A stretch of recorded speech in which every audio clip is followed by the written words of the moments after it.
Mkristo haishi bila hofu, bali anaishi akimwamini Mungu zaidi kuliko hofu yake.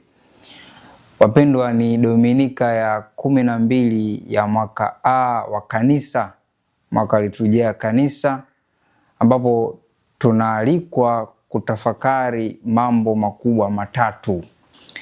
Jambo la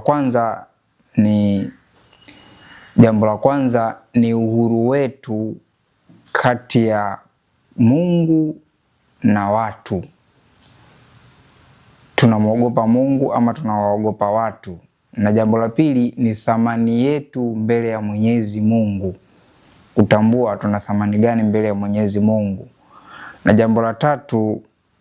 jambo la tatu ni ushuhuda wetu mbele ya Kristo. Kwa katika Dominika hii ya 12 tutatafakari juu ya kushinda hofu na thamani yetu mbele ya Mungu, lakini pia ushuhuda wetu kama Wakristo mbele ya watu wengine. Kwa hiyo nikukaribishe katika Dominika hii ya 12 katika tafakari hii ya Dominika hii. Karibu.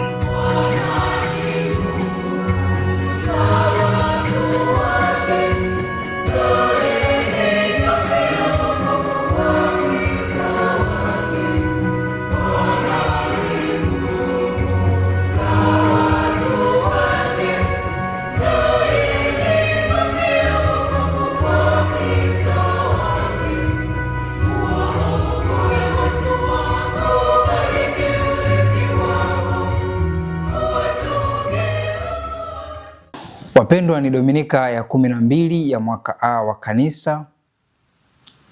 Tupo katika mwaka A wa kanisa katika mzunguko wa masomo, na injili ya leo ambayo tunaletewa ni injili kadiri ya mwinjili Mathayo. Na katika injili hiyo, sehemu ya injili, Yesu anaongelea swala zima la hofu. Ni neno ambalo linatawala na linajirudia karibia mara 3. Neno hofu. Na pengine hofu ni nini hasa? Hofu ni moja ya nguvu kubwa sana ambayo inaua imani, inapozesha utii, lakini pia inakwamisha ushuhuda wa Kristo. Ndio maana Kristo anapoanza injili yake, ikiwa ni mwendelezo wa ile sehemu ya pili ya kuwatuma katika utume wa kimisionari au mitume, tunatambua aliwachagua mitume 12 kwa ajili ya kuwatuma katika utume wa kimisionari. Na hivyo anapowatuma, anawaandaa, anawaangalisha na hilo neno msiogope. Kwa sababu gani? Kuna hofu mbele. Na aliwatawazalisha swala zima la hofu kwa sababu alitambua kama akiwatuma wakiwa na hiyo hofu, basi watashindwa kwenda kufanya huo utume na lengo lake ambalo alikuwa anataka litashindwa kutimia. Na hivyo Dominika hii Kristo anapowatuma wa mitume, anawatahadharisha kwamba msiogope, msiogope, msiogope. Anaposema kwamba wasiogope, haimaanishi kwamba alikuwa atambui hofu yao. Alikuwa anatambua hofu yao kwa sababu alikuwa anawatuma katika mtindo mpya wa maisha. Walikuwa wanabadilisha mfumo mzima wa maisha yao, kutoka maisha waliozoea kwenda katika maisha mengine. Hivyo kikawaida lilikuwa ni jambo gumu kwao, na Yesu alitambua ugumu huo, na hivyo anawatahadharisha dhidi ya hofu, wasiwe na hofu. Na cha kuvutia ni kwamba utume ambao wanauendea Yesu alikuwa ameshatanguliza kwamba watakataliwa, kama yeye mwenyewe alikataliwa. Mambo hayo watayapitia wao watakapochukua utume na kuanza safari yao ya kimisionari. Watakataliwa, hawatopokelewa vizuri, watatukanwa, watasingiziwa, lakini hayo yote watakayafanya kwa ajili ya utume wa Kristo. Na kwa hiyo sio kwamba atambui kwamba hofu ipo, hofu wanayo. Lakini tatizo sio hofu, tatizo ni uchaguzi wao. Kipi kilicho bora, ukweli wa kimungu ama hofu yao? Na hivyo mara nyingi tunaongozwa hata sisi wakati mwingine na hofu ambayo tunakuwa nayo kama binadamu, hofu ya kupoteza, hofu ya kukataliwa, hofu ya kutokubalika.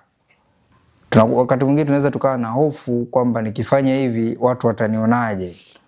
Yote hayo yanakuwa sehemu ya tafakari zetu, wakati mwingine mpaka tunaona hiyo hofu. Hofu ni nguvu ya ndani ambayo inatuzuia sisi kutenda, tuzuia sisi kuamua na kutenda lililo jema, wakati mwingine malengo yetu ya kimwili hata ya kiroho.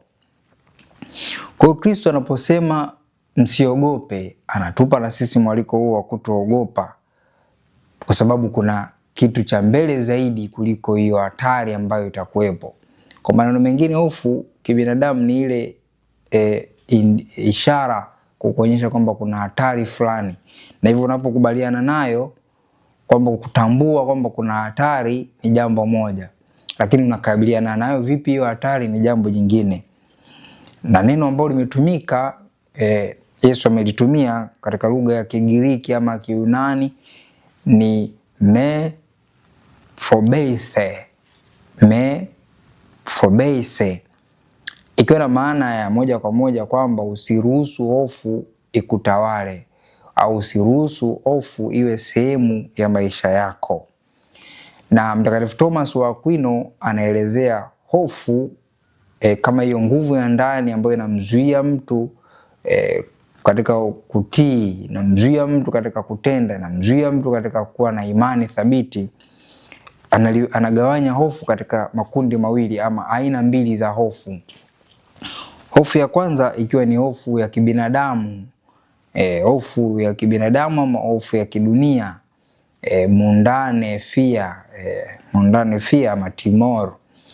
Na hiyo mara nyingi inatuvutia sisi kama asili yetu ya kibinadamu kuogopa kupoteza, tutaonekanaje, kupoteza mali, kupoteza pesa, kukosa heshima.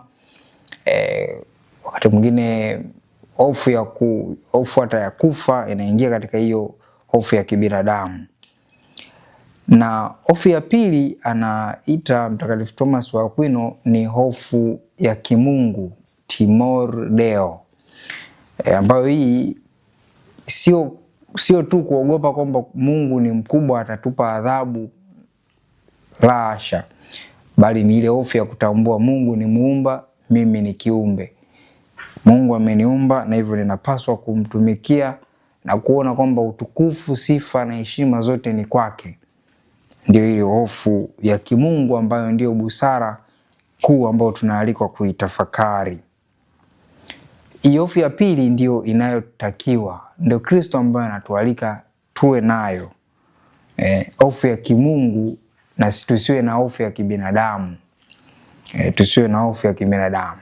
Mtakatifu Thomas wa Aquino katika mafundisho yake anasema msiruhusu chochote cha dunia kiwe kikubwa kuliko tumaini letu kwa Mungu, kwa sababu upendo kamili huondoa hofu yote inayoufunga moyo.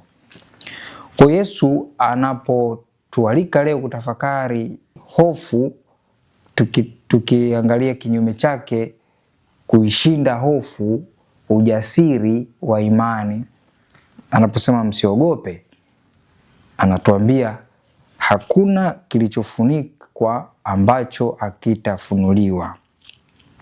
Huu ni mwaliko mwingine tena wa kuamini kwamba ukweli siku zote una nguvu kuliko uongo.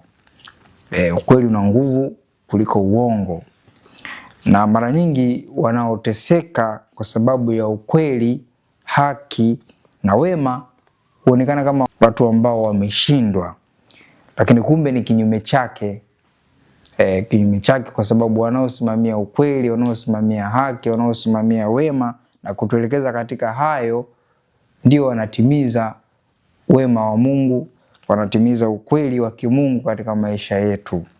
Hilo linajidhihirisha wazi katika somo la kwanza kutoka katika kitabu cha nabii Yeremia ambapo tukumbuke kwamba nabii Yeremia ni kati ya wale manabii wakubwa 4 wa Agano la Kale ambao Mungu amewatumia katika ujumbe wake kwao. Na huyu nabii Yeremia ambaye aliitwa na Mungu tangu akiwa kabla hata hajafanyika kuwa mimba, Mungu alimjua, alimtambua, na anapozaliwa anamkabidhi utume, anamwambia kwamba nimekutambua muda mrefu. Kwa hiyo hata masimulizi na ujumbe wake anaoupeleka kwa watu, anaonekana kama nabii wa maombolezo ama nabii wa kulia, nabii wa huzuni, akihuzunikia wale ambao wanaenda kinyume na mapenzi ya Mungu. Na pale anapowahamasisha kuikimbia hukumu hiyo, wao wanamuona mjinga, wao wanamuona ana akili, wao wanamuona hajielewi, amepoteza. Na hivyo ni maumivu kwake kwamba watu watapotea kutokana na hukumu inayokuja. Mara nyingi tunataka Mungu atuokoe kutoka katika magumu ambayo tunayapitia.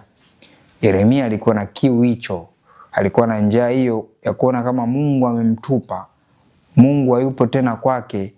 Ule ulinzi ambao alikuwa na utamani, yale ambayo alikuwa anatamani yafike, ujumbe wa Mungu wafikie watu mara moja na wabadilike, unakuwa mgumu kinyume na matarajio yake.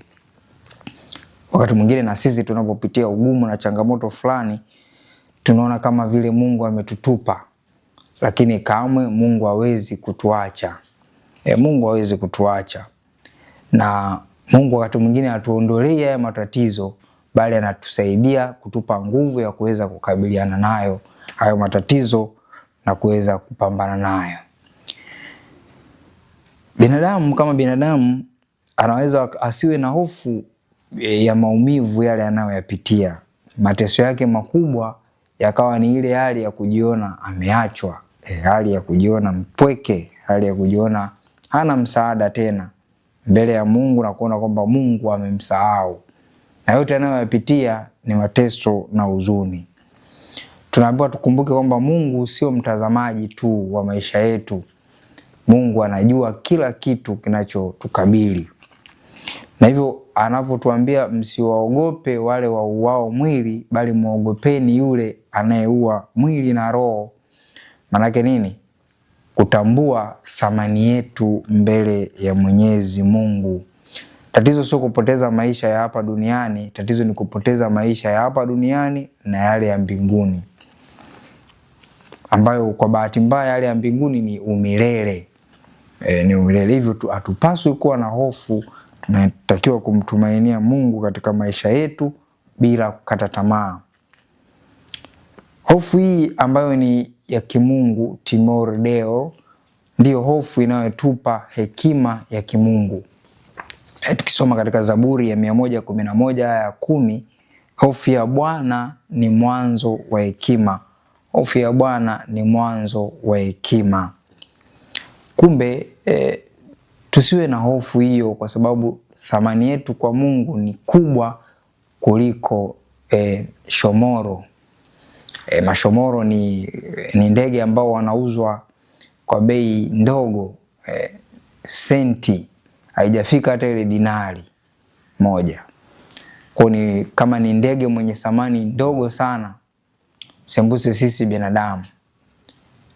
Na Mungu anasema anatujua sisi hata idadi ya nywele zetu.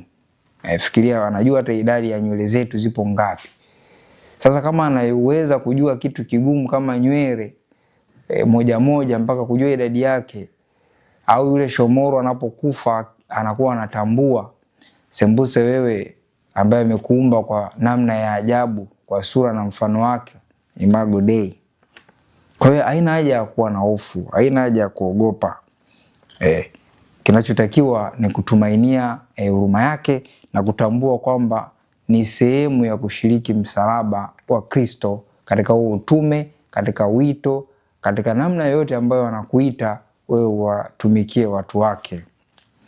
Mtakatifu Thomas wa Aquino anaelezea msalaba kama ni sehemu ya kuvumilia. Msalaba ni uvumilivu katika mateso kwa ajili ya ukweli, na wema ambao ni sehemu ya fadhila ya nguvu ambayo mtu anakuwa nayo kuweza kusimamia huo ukweli, wema, hata wakati mwingine atakapokumbana na upinzani ama kukataliwa.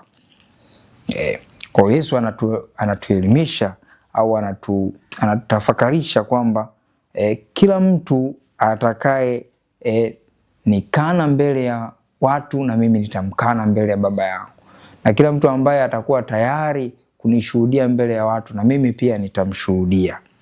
Kwa tunaona tangu mwanzo Kristo anaonyesha